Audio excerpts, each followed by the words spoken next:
by Fred Wellman, the CEO of ScoutComms. Fred, thank you so much for coming on the show.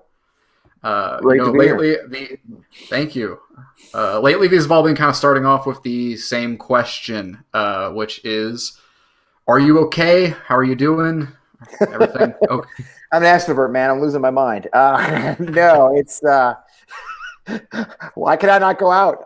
No, I'm alive. I'm alive. I am not sick. I've been doing pretty well, actually. I'm real lucky because I live, like, my whole family all my kids are grown, and we live within like 4 blocks of each other in Richmond, Virginia. So we can see each other. So it's not too bad. I live alone, but I have my circle. But yeah, we're alive and well. Nobody's gotten sick in the family. We're hanging in there. So same with my company. All my employees are doing well.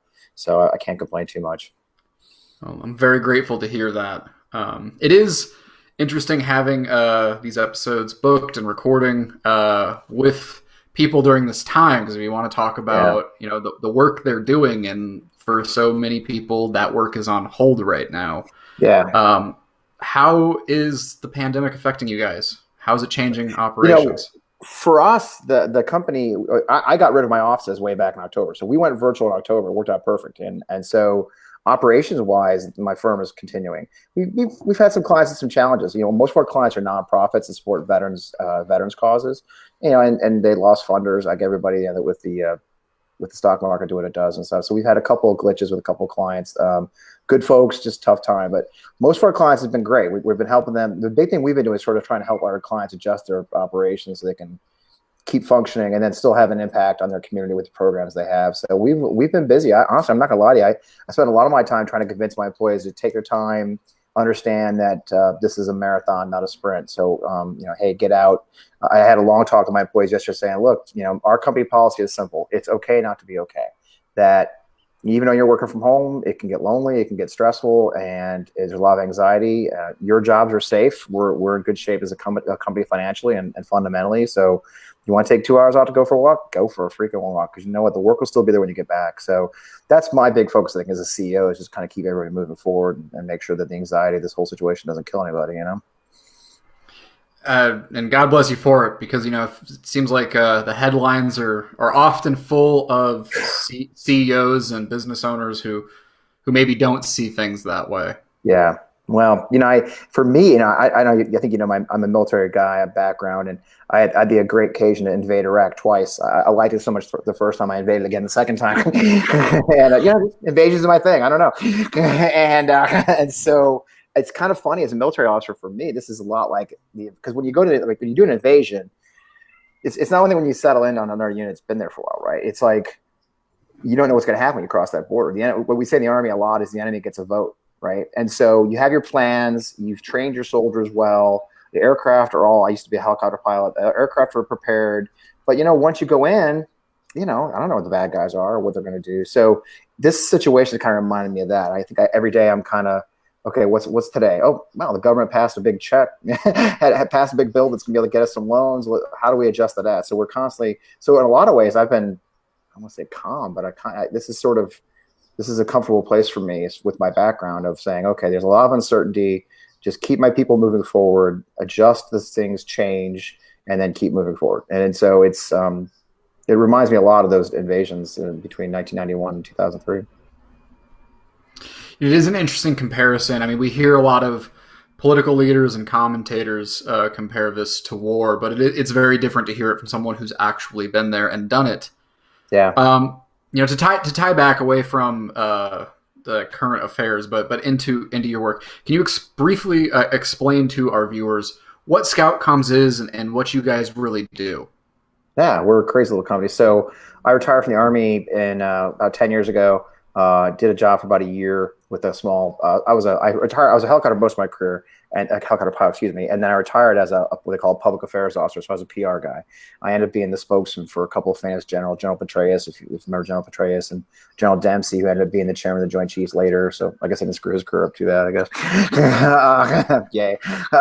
And then I retired, and I got a job for about a year here, and then I lost that job and ended up noticing there wasn't any veterans in the public relations world in DC. And so I got the idea to have an agency that was an expert in military and veterans issues. And that's where, so ScoutComms was literally born. I used to be a scout pilot. Now I do comms, ScoutComms, because I'm really clever at this. I'm a branding expert. Driving down I-95, like, hey, I think I'll call it. So this company was born on I-95. And that was the idea. I started in my basement and to be that expert. And in many ways, we still are that same company. It'll be 10 years in November. And so we're a public relations and research firm, and we work exclusively on issues surrounding veterans and military families and those who support them, although we do some others. We're also we're a social enterprise, which means we're a for-profit company with a social impact mission. Again, that's around veterans. So we work with nonprofits and corporations that are investing in the veteran community. My longest client, for example, is the Home Depot Foundation. And the Home Depot, we've helped them in all their veterans work. They've invested just millions, I think well over $350 million now in veterans housing issues. So we've helped them find partners. We've helped them tell the story and people they can help. So it's a pretty sweet little gig. There's about 6 of us spread across the country right now. And just working with great nonprofits and organizations that support veterans. And that is incredible. And I think that, one thing that struck me about the work you guys do is it's giving voice to issues that can often feel voiceless. They're so persistent that it's hard for them to catch the media attention that maybe they deserve, because veterans issues have been kind of ignored for so many decades now. It's funny how it comes and goes too. We had a lot of gotta be delicate. we had a lot of greats. The Obama administration, Mrs. Obama and Dr. Biden set up joining forces right in the White House in the East Wing. They had people who worked on our issues very powerfully. It was great. This administration hasn't taken that approach, so it's been a little bit challenging, believe it or not. But in the meantime, we've had corporations just in the last 7 years really rolled in hot. I mean, when I first started ScoutComms, the unemployment rate for veterans was, for post 9/11 veterans like me, as high as 13 to 30%, depending on what the demographic was. It was insane. And through a lot of hard work, through organizations like our former client, the U.S. Chamber of Commerce's Hire in Our Heroes program, or J.P. Morgan Chase's Million Jobs mission, or, like I said, Mrs. Obama and Dr. Biden's Hire in Our Heroes, that thing got down until recently.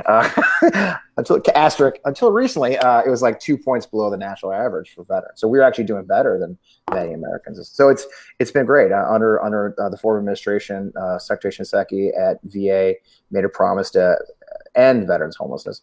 Although he did not do that, he did cut it in half. We've done a lot of homelessness work, and that's a tough issue. How do you tell the story of veterans homelessness?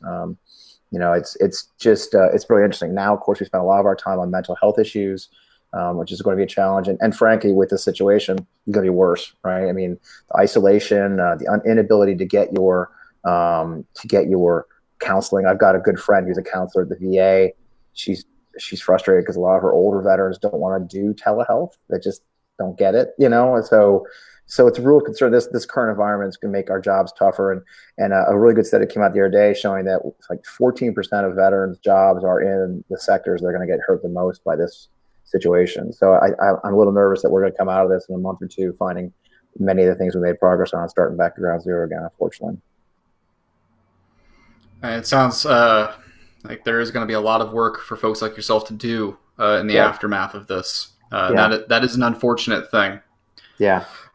You mentioned what the past administration had done versus some of the things that are being pursued right now, and the way that private enterprises really had to step up. What broad spectrum, not just this administration, but kind of overall, what should be done in regards to veterans issues that is simply not being addressed? I mean, what are in your mind the fixes for some of these problems?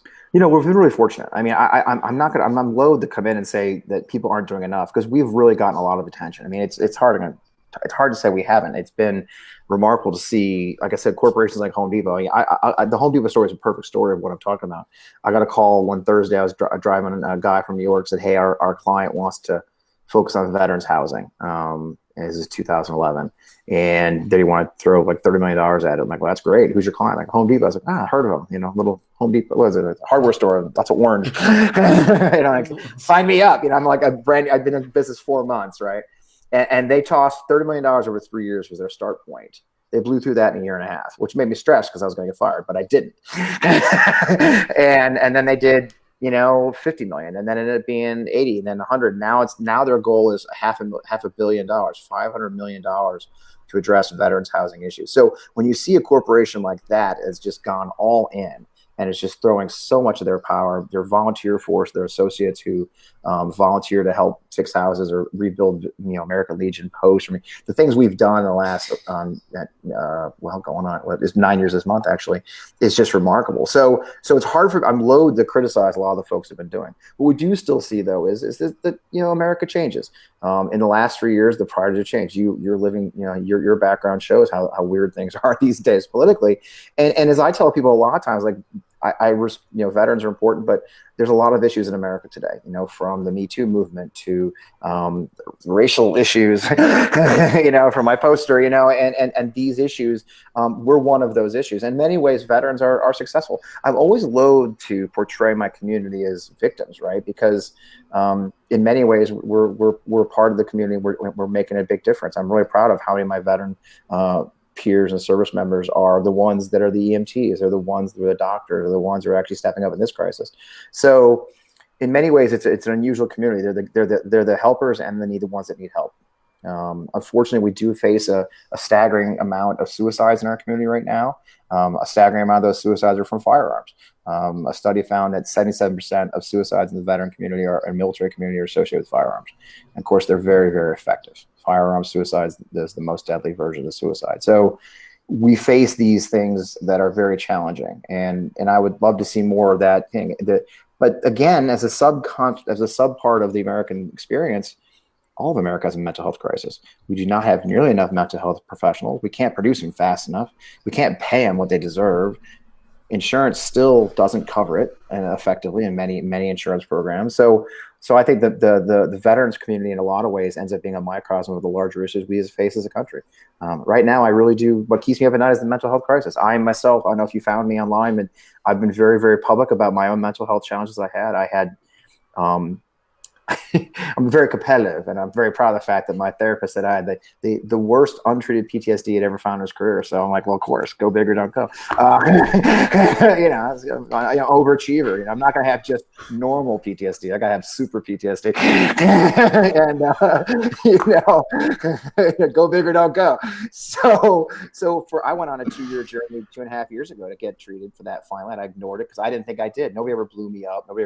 Some guy tried to stab me and some other guy tried to shoot me. But, the issue for me was I lost men in combat. As a young man at 25, 2 of my men got killed in Desert Storm. Later, my own wife was killed in a car accident when she was 7.5 months pregnant. And so there was a thread where, because of my career choice, I faced a lot of death, to be honest. And that leaves traumas all its own. So I did a 2-year journey of my own of getting help. Now here I am to the public, a very successful CEO. I got thousands of followers on the Twitters. I've got a successful company by all measures, a beautiful family. But the truth behind that screen was that I was dealing with the troubles that a lot of my peers face. And so I'm very public about that because I want people to say, oh, wow, if that guy needed help, then I can too. And as I've marked my journey, and unfortunately my journey ended with a divorce. Frankly, my wife and I recently got divorced. And when I went public with that, and I talked about the mental health journey, the suicidal ideations that wore her out for many years, the threats of suicide and stuff. When I told that story publicly, how many of my peers who are veterans like me, especially older veterans, especially guys who were leaders, officers like I was a senior officer, came to me and messaged me and said, dude, I got the same thing. I'm gonna get treatment. And luckily, because of what I do, I could funnel them into programs for veterans, even beyond the VA, just the VA, but Headstrong Project or the Marcus Foundation or my own client, Vets for Warriors, out of Rutgers, New Jersey, which is a call center. And I could help my peers get the help they need by setting an example and then pushing them towards it. So like I said, the thing that keeps me up at night probably right now is the mental health challenges. And this situation is just going to make it worse, unfortunately. That's what keeps me up at night. I mean, as someone from outside of it, I couldn't necessarily agree more. And especially, one of the things that I found powerful about your online presence, which aside from just the work you do, is something you've built, and I'd like to get into. But it is what you were talking about, the fact that you are very open about mental health struggles. Which I think is very powerful and very important because there's such a stigma attached to needing help Yep. and to talking about mental health, and it not being talked about like we do other health Right. problems. Right. One question I had for you in your work is, I mean, do you find that is different within the kind of microcosm of the veterans community? Is it worse? Is it better? What are those conversations Much like? worse. It's interesting. There's a huge generational divide. Um, Overall, it's worse, right? Because you got to remember, going to the military, it's a hyper masculine world. It's just you got to be it's the nature of the beast. You're being trained to defend the nation, and that may involve killing someone or keeping your peers from being killed, where the case may be. And that goes for men and women. That there's a study just recently came out that PTSD in veterans is complicated by the hyper masculine culture that goes with it. So you start with the stigma of even seeking mental health care. Which in the military was a huge problem. I myself, I'm very open about my story. When I first sought mental health care, I was in grad school at a school in Boston, you may have heard of, and I was going to get deployed for my third combat tour. Yeah, and I was really coming apart. I was having a really hard time. My Iraqi colleague that I'd worked with got blown up. IED blew him up. He lost both his legs while I was there. I had just lost my interpreter over there. He was beheaded. And so I was really struggling while I was in college. And my wife put her foot down and said, "You got to get," she literally said, if you don't get therapy today, I won't be here when you get home. And so I went to the student clinic and got healthcare. And I'm glad I did it. It kept me above ground for a very difficult time in my life. When I reported that for my top secret clearance update, initially my top secret clearance was taken from me because I sought mental health care. This is 2007. And that's what more do you need to say? Like, don't get help, because if you get help, you're going to lose your clearance, you'll lose your career. I'm proud to say that the military has come a very long way in addressing that and not automatically pulling guys' clearances or them losing their careers. But you still have that situation where it's looked at as something you shouldn't do, right? That it's funny. You break a leg, you go to the doctor. Your head's broken, you know. And so many of our service members will self-medicate with alcohol or drugs, and they get kicked out of the military because they did that. So within the veteran and military community, there is this masculinity, this thing. Now, what's funny though is what I love about the post 9/11 generation, which I'm both. So I'm the weird dude. I was Desert Storm guy as a young man, but I was OIF 3 tours. I did 3 tours in Iraq because I just love Iraq. I mean, it's a beautiful country, and the kebab is amazing. So if you like kebab, I just kept going back for the food and the war. But other than the food and the war, I kept going back.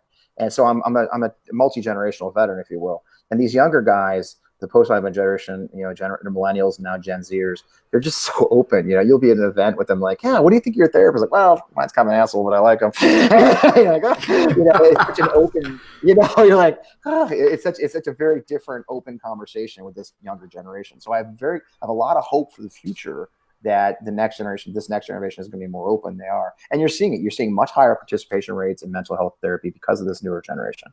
But then you got guys like me, a guy who was lieutenant colonel, which is fairly, mid-grade senior, colonel and above.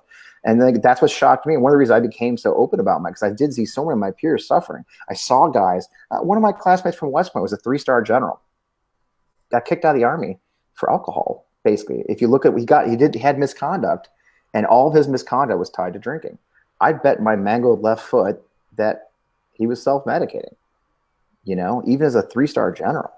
And so I think that's a challenge in my community. How do we address that? How do we reduce the stigma of mental health? How do we address it even for people who could lose their careers, and sure they don't, but do seek the help they seek. And this carries on in the civilian world. I think too many of our community, they just carry on. I'm like I said, on the example I use, I have a focus group of 1, me, and I was positive I was fine. Yeah, I did some stupid shit. Yeah, I got depressed. Yeah, I pissed off my wife. Yeah, I thought about killing myself all the time. I mean, who doesn't, right? And apparently that's not normal. Who knew, right? I guess you don't do that if you're normal. I remember my wife looking at me like it was insane. Like, no, I don't think about that. You're nuts. and so, like I said, I think so many of us need to seek that help, and the stigma has to be reduced. The availability of mental health care that's anonymous and get that foot in the door is really helpful. I started off with one of those anonymous apps, believe it or not. When I finally realized I was in trouble, I started off with one of the apps online, and it worked very well. I found a therapist through, I don't know which one it is, it's hard to say, but it was very helpful. And then it kind of broke the barrier for me to go get a full-blown therapist, which I found a very good one. And then I found a great guy here in Richmond, Virginia, who just has been a dream come true. 2 years we've been together, helped me tear down the barriers to treating my PTSD, and then helped me do a thing called EMDR, which truly was a miraculous cure for me. I mean, first off, congratulations, and that, I mean, just that story is so, I think, heartwarming and important for people to hear. And I can't reiterate that enough again. And I really respect, I deeply respect how open you are about it. Because it is, there's so many barriers to mental health, but the stigma, the social stigma is such a big one. I was terrified as a CEO. I'm a CEO. And if you know, so that's the flip side. The other piece is, frankly, my therapist that I work with doesn't have a military background, because many of my issues I was dealing with, by the time I dealt with my mental health issues, weren't just the military. Again, my wife was the one that got killed that really affected me deeply. It had nothing to do with my service. There's lots of people, lots of Americans, lots of people lose loved ones. And so I'm not alone in that. I don't want to think I've got the exclusive rights on that. But my guy, he's like really big on CEOs. He treats a lot of the CEOs, right? He does a lot of CEO treatments. And that's the other thing. The weird part I had to do is I had to kind of do this and still maintain a public persona of success. Let's face it, who wants to work with a company that's led by a nut job, right? Well, most of us are, but a guy, do you trust the company you're hiring to be able to do the mission if the CEO is having a mental health crisis? And so I struggled mightily to, in many ways, seek this treatment. When I announced very publicly about my divorce, for example, hardly anybody knew, and hardly anybody knew it was because of my mental health issues. And what's even more shocking, on my little Facebook, several thousand people, was like, how many knew I was even going through a mental health crisis? Twitter's allowed me to be a little bit more open because it's a different kind of environment, but and I'm an open guy, and so I think that's one of the things you see is as a businessman, there's a pretty well known fact that many entrepreneurs commit suicide. That's a huge problem in the entrepreneurship world. You lose all your savings, lose your money, you lose your investors' money. Guys are killing themselves. So just being a businessman brings its own sort of burdens, where you're trying to carry not just your own problems, your family, but employees. I have employees that their entire well-being resides on me not being a nut job and being able to lead this company. So I was fortunate. I did things like, I actually brought my daughter to work for me, right? My 22-year-old daughter, 23-year-old daughter. People thought, oh, nepotism, why is he doing that? You know why I did that? Because I trust my daughter implicitly to read my emails and read my messages on my phone and know, because I got nothing to hide, but also I trust her. And so she would be able to say at the end of the day, Dad, I know you're having a rough day. You need to answer these freaking 5 emails from your team. And, so I did things like that to put in things to help me, some guardrails, if you will, so that I could run my company. But that was another layer to my thing we don't talk about a lot, because it goes right to the veteran thing. But being a businessman and being a successful business person and trying to take care of mental health can really be a burden that I think not enough of us talk about. I mean, that is not funny at all, Alex. It's like the least funny interview you're ever going to do. I mean, we that's kind of the point of the show. Right. Is that you. And I've actually laughed quite a few times during this, but I'm pretty. The point of the show is to hear people's stories. Well, I've been fortunate. I mean, the funny thing about me is many funny things about me, not to mention my looks, but also my height. But in addition to that, is that there is, I think there's hope in all of this. I think what I went through was difficult, but I did get treated, and I'm better. I tell people all the time that come to me and say, "Well, I got really bad PTSD." So there's hope. If this treatment doesn't work, we'll try this treatment. There's multiple. I did a trauma-focused treatment. Sometimes trauma-focused treatment doesn't work for a lot of people. It's too painful. Mine was very good. The EMDR I did was very, very powerful for me, for my brain wiring. And then, of course, unfortunately, my marriage did fail. We're still best friends, which is weird. I literally live next door to my wife, so wrap your head around that one. My ex-wife. But by the same token, I've met someone very lovely, of all things, through Twitter. We've developed a really wonderful relationship, a long-distance relationship, because of some very, very distinct shared experiences.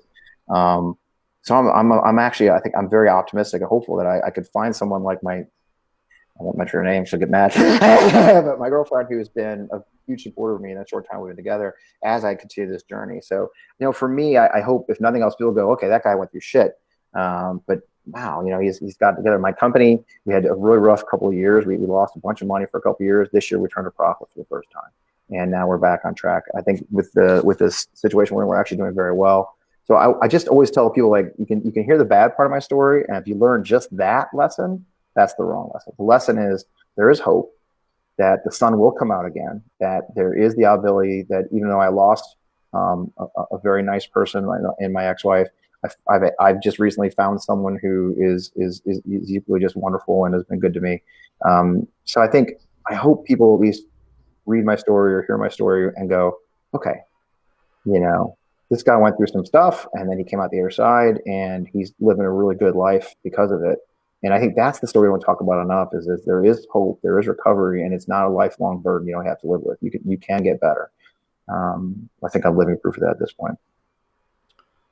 I wanted to tie back to something you said earlier, which was about the helpers who then sometimes themselves need help. Yeah.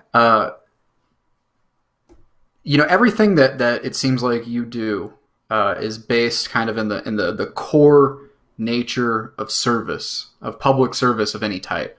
That's true. What do you think? Yeah. What do you think that nature really is? What is it to you? I've always been there's a great book called The Go-Giver. Have you ever heard this book? And of course, I've met the author since it's late. I'm forgetting his name, but the book's called The Go-Giver. It's a wonderful little short book. It'll take you about an hour and a half to read it, believe it or not. And it was given to me by a client, USAA. They're wonderful.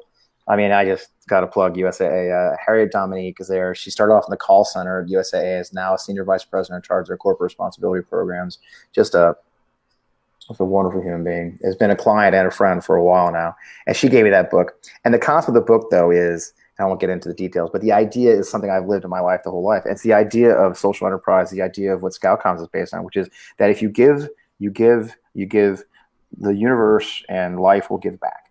And so for me, I was raised by a New Englander, World War II vet, and that was what we did. We give what we can. If we got a little extra give, we give to others.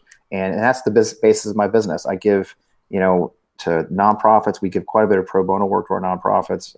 Young, up and coming nonprofits, we'll help them.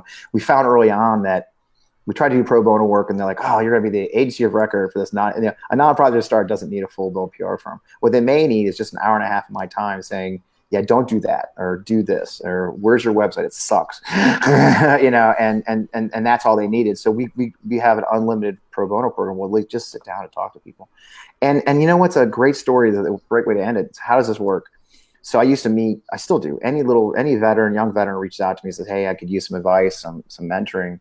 I'll take them out for a cup of coffee. I make them buy the coffee usually because I'm cheapskate. And there's one young man who was at George Washington University. He was run their veterans program there, was going to put together a big day of service, and he needs some help. So I gave him some advice. And then the day of the event, I kind of drove him around because he was really stressed out. So I ended up being the driver for this college student. And it was great. So flash forward 6 months later, this young man calls me and goes, "Hey, Fred, I'm at an internship. And they could use some help. They got a big event coming up, and it's pretty stressful around here. It's right in your wheelhouse." I said, "Well, who are you working?" He goes, "I'm working for Senator Elizabeth Dole." I'm like, "Libby Dole? Bob Dole's wife?" But yeah, I'm like, "Okay, why?" She goes, "Well, she's launching a foundation for military caregivers. Because when Bob was in the hospital for like a year, Mrs. Dole met all these young women and men and parents that are taking care of our wounded warriors, and was taken aback by the support they have as caregivers for you. You take a 23-year-old girl who just got married before her husband deployed, he gets blown up. Now she has a lifetime of taking care of a quadriplegic. Think about that for a second. And so Mrs. Dole, being Libby Dole, who, if anybody has ever known her, she's a force of freaking nature. She's got this little North Carolina thing going on, but man, don't be fooled by her don't be fooled by her Southern sweetness. She's a force of nature. And God darn, if Jeff didn't invite me up to meet him, and it's 3 weeks for their launch, Mrs. Dole and I hit it off like champs, which everybody does Mrs. Dole because she's a great human. And we've been working with her off and on now for like 7 years, since 2012. And so by giving to this young man, by being a person of service, being a company of service to others, it ended up coming back to me in a wonderful relationship and business, actually, with Mrs. Dole, who's just been a dear, dear friend of my firm. And even to me, she always, whenever she sees me, she always grabs my face and goes, "Fred, I love your fuzzy face." I'm like, "Man, you're like sexually harassing me. What are you doing? Me Too movement. What are you doing?" And she blushes and yells at me and walks off. And that's a perfect story of what the whole theory of this go-giver idea, this idea that if you're a person of service, that if you give back and you're willing to give to others, even when you may not have shit in your pocket, if you're willing to give, the I don't know what you would call it, God, the universe, or just natural human nature, it'll come back to you. And I believe I have a company 9 years going on 10, because from day one, when I had nothing, my very first client at ScoutComms, this is kind of funny, was a pro bono client. I got hold of a local veteran K9 organization that was training dogs for veterans, and I needed the experience and they needed help, so I just took them on as a client and built up their social media for them, and they're doing very well today. So from the day I started this firm in my basement, I was dead broke, didn't have a dime in my name. It's kind of a funny story. It's another example of it. I had $270 in my bank account, and my buddy said, "Oh, I'll give you a logo and a website." I said, "Well, I ain't got much money." He goes, "How much you got?" I said, $270. I go, "Holy crap, that's my fee." I'm like, "Wow, that's crazy, man. You're cheap." And that first website was not great, but Phil Panett, who works for Amazon now out in Seattle, saved my bacon, and because I'd been very good to him in the past. So I really believe passionately about that idea that if we are people of service, that we give to others in need, and by God, Alex, at this moment, right? Look where we are at this moment. There's a lot of people in need. And the weird thing is, a lot of people aren't. There's a lot of people who are good corporate jobs, government paychecks, military people. They're fine. They're bored, but their paychecks are going to come, and others aren't. And so I think this is the moment more than ever that if you just give what you can, give your lad. You got a little bacon left, give it to somebody else. I think it's a great philosophy in life, and it'll come back. It may not be today, it may not be tomorrow, but I'm sitting here, alive. I'm sitting here with a business that's thriving. I've got a wonderful human being that's come into my life that I can't wait to get to know more when this pandemic is over. And I think that's why. I think I've made a life of service, and the universe has paid me back for it in every way I can imagine. I'd be remiss if I let you go without asking what it was like to work with General Petraeus. I was really, I was so fortunate. So I went to West Point, and the U.S. Military Academy at West Point. And I had this professor my very last semester at West Point who was getting his doctorate at Princeton. And they let him, he was actually a economics professor, but they let him teach an international relations seminar class for just 8 cadets. Usually the class was 18 or 20. But he did this like a coffee seminar. We brought coffee and talked international relations for an hour each week, 2 times a week. And that was a guy named Major Dave Petraeus. And so he got to know him really well. And flash forward 5 years, I ended up in the 101st Airborne Division at Fort Campbell, Kentucky as an aviator. I was a helicopter pilot then, Apache Battalion. And we were supporting his unit. I remember, I'll never forget, I was out there and we're doing this rehearsal for a big air assault mission to another boat. And he's sitting there and he looks up and he's like, "Fred Wellman." I said, "Hey, sir." He's like, "So you're talking 5 years." And he's like, "What are you doing?" I'm like, "Oh, stationed here. So I'm your Apache guy now." He's like, "Oh, wow." He goes, and he looks down, he looks up and goes, "Did you marry that girl, Jen?" And so think about that for a second. I'm just one cadet that he had dozens of cadets that were his students. 5 years has flipped by. We're at Fort Campbell. I'm in a different uniform. I'm a captain in the Army. He remembers the name of my fiance. And so that says a lot about the character of that man, besides what occurred at the end of his career there, and then he continued to serve. And so I just had the good fortune to keep running into him. When I came back in the Army after 9/11, I had a brief break of service, but I volunteered to come back in for 9/11. And ended up in the 101st Airborne, where he was a 2-star commander and the division commander, and ended up having his helicopter, so we ended up fooling around. And then when I started doing this weird thing of helping the local civilians run our base, I built schools. I led the effort, I should say. I don't want to take credit. I led the effort to build some schools, and we built a clinic. I led an effort of some friends back in Georgia where I lived at the time who shipped like 4,000 pounds of supplies to my clinic. Anyway, but I would email Petraeus and he would come down for a ribbon cutting or, support me. And then when I started doing some media, I got some media out of that project. He just started sending them all to me. And it was his idea for me. One day I made an anchor on CNN cry during an interview. And Petraeus like, "You know what? That made me cry. You should be our next PAO." And so I became a spokesman. And then I was his spokesman in Iraq as a 3-star. So he's been very good to me as a mentor and a guy. He just is. The thing about being what they call us Petraeus guys in the Army is that we tend to be very loyal because he was very loyal to us. It was not my idea to go to Harvard for grad school, I assure you. I'm a kid from Missouri. I barely graduated West Point. I was in the top 2/3 of my class at West Point, and I mean that. I was literally number 10, 600 to 900, and I was not an overachiever at West Point. But damn, if I didn't get into Harvard and do very well there, it was his idea. He goes, "You should go there." I'm like, "Okay, sure, I'll apply. I'm not going to get in." I did, and so I am very, very fortunate. And then top of that, to have him followed by a guy named Dempsey, who's completely polar opposite personality wise, but equally as inspiring and just the sheer pleasure to work for two men in a row in combat that are such just consequential and monumental leaders of our nation. Yeah, I gotta tell you, sometimes there's days I look at my life and go, seriously, really? Do I get to live this life? Did I get to have this kind of opportunity? And so, yeah, the work with Petraeus and work with MC in Iraq is just, that's why I'm talking. Literally, it's why I'm talking to you right now. The opportunities they provided for me by being good bosses and good mentors is why I'm here today. And I try to, again, pay it back. The young people who work for me and I try to make sure I take care of them as well as I was taken care of by guys like Petraeus and Dempsey. It is incredible. Well, it's incredible the impact that just one person can have on another person's life. It is, and sometimes you don't see it. One of the most wonderful things that happened recently was one of my colleagues from grad school was on an airplane, and he texted me. He goes, "Dude, I'm literally sitting next to one of your Black Hawk pilots." I'm like, "What are you talking about?" He goes, "Yeah, one of your pilots from OIF 1 when we invaded Iraq the first time with the 101st Airborne is." I just randomly said, "You're a Black Hawk pilot? You know Fred Wellman?" He goes, "Holy crap, Fred Wellman! He was my operations officer for the invasion." And the most he told this guy, this random stranger, that my actions saved lives. And I was kind of a jerk back then. Again, I'm not gonna lie, because I already lost men in Desert Storm, and I went into Iraq OIF 1 positive I would not lose any of my men if it was up to me and women. And so I was kind of an asshole a lot. I'm not gonna lie. I was like, put your damn helmet on. I wasn't a sweet guy. And to go 18 years later and have a man on an airplane with a friend of mine from college tell him that this guy's actions saved lives. This guy's actions got us through a combat tour. Really, can you ask for more than that? I'm not sure if you can ask for more from a life of service than to have somebody from 18 years ago tell a random stranger that you made a difference in their life to the extent that they are home with their family because of the things you did to protect them and train them. So honestly, man, I just kind of sit back sometimes and go, I'm a very fortunate person that I've had the opportunity to do that.